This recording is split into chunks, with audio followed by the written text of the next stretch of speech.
Santapan Harian, Rabu, 15 Juli 2026.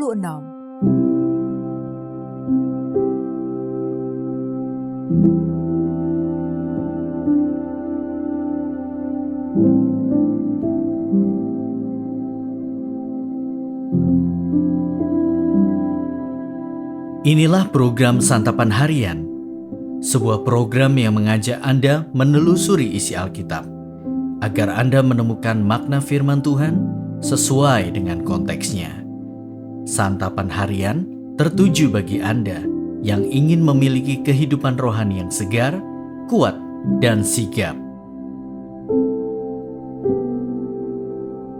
Hari ini kita akan membaca 1 Samuel pasalnya yang ke-21 ayat pertama hingga pasal 22 ayatnya yang kelima.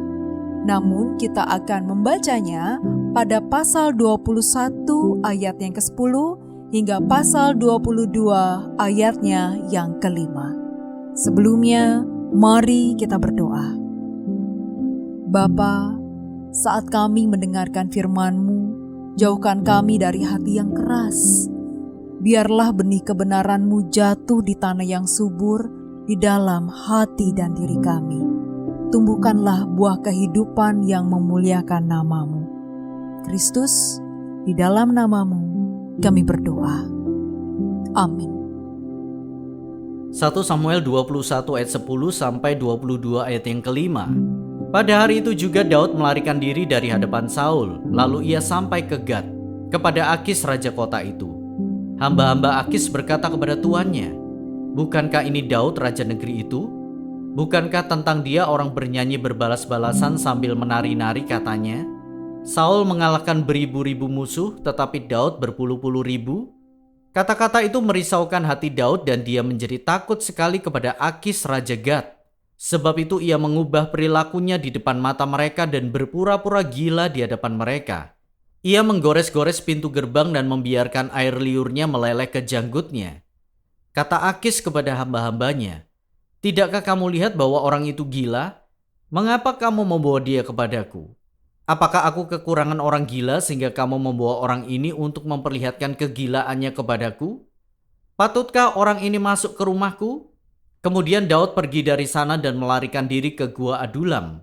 Mendengar hal itu, saudara-saudaranya dan seluruh keluarganya pergi ke sana mendapatkan dia. Lalu bergabunglah juga kepadanya setiap orang yang dalam kesukaran, setiap orang yang dikejar-kejar penagih utang, dan setiap orang yang sakit hati. Ia pun menjadi pemimpin mereka dan bersama dia ada kira-kira 400 orang. Dari sana Daud pergi ke Mispa di Moab dan berkata kepada raja negeri Moab, "Izinkanlah ayahku dan ibuku tinggal padamu, sampai aku tahu apa yang akan dilakukan Allah kepadaku." Lalu ia membawa mereka ke hadapan raja negeri Moab, dan mereka tinggal padanya selama Daud berada di kubu Adulam itu.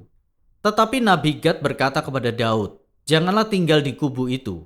Pergilah dan pulanglah ke tanah Yehuda." Daud pun pergi dan masuk ke hutan Keret.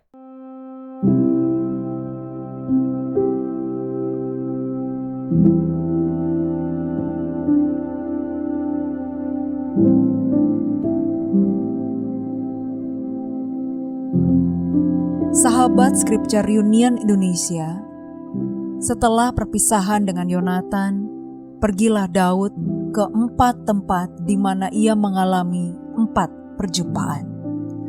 Daud melarikan diri dari Saul dan tiba di Nob, lalu bertemu dengan Imam Ahimelek.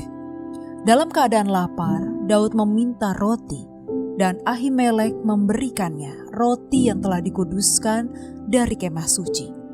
Ini menunjukkan bahwa kebutuhan manusia dapat lebih diutamakan daripada hukum ritual.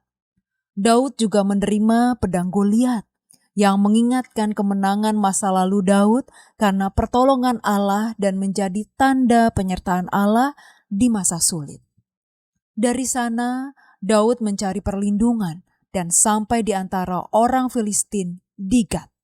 Tetapi rasa takut menguasainya. Untuk menghindari bahaya, ia berpura-pura gila. Ini menggambarkan kecerdikan Daud. Dalam ketakutannya itu, perlindungan Allah tetap menaungi Daud. Untuk bertahan hidup memang dibutuhkan kecerdikan. Daud kemudian melarikan diri ke Gua Adulam.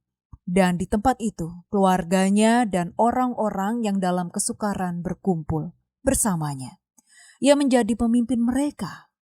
Kemudian Daud mendapat petunjuk dari Nabi Gad di Mispa, yang memerintahkannya untuk meninggalkan kubu Adulam dan kembali ke Yehuda.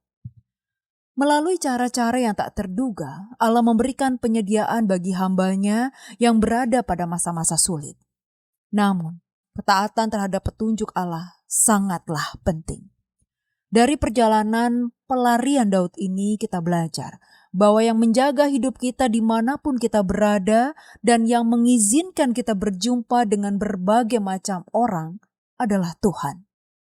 Dalam perjalanan hidup kita, akan ada orang yang memberikan kebaikan dan ada orang yang mendatangkan ancaman. Juga ada orang yang membutuhkan bantuan dari kita serta orang yang membantu kita.